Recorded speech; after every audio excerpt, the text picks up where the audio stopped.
Hi everyone, in front of me I've got VIVO Y35 and let me share with you how to change the screen timeout on this device.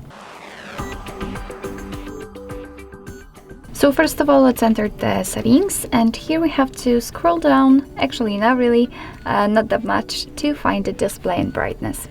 Now let's enter the screen timeout. As you can see, it will appear almost in the middle of the screen here. So let's tap on it, and here we've got some options from which we can choose. So we can set either 15 or 30 seconds, or 1, 2, 5, 10 or 30 minutes. So currently we've got 10 minutes option applied. As you can see, this option is marked. So basically just tap on the one you'd like to use. And I will pick 2 minutes, for example. As you can see, it is marked, and after getting back, you can see that it is also notified right here, which simply means that from now on, after 2 minutes of inactivity, this device will black out.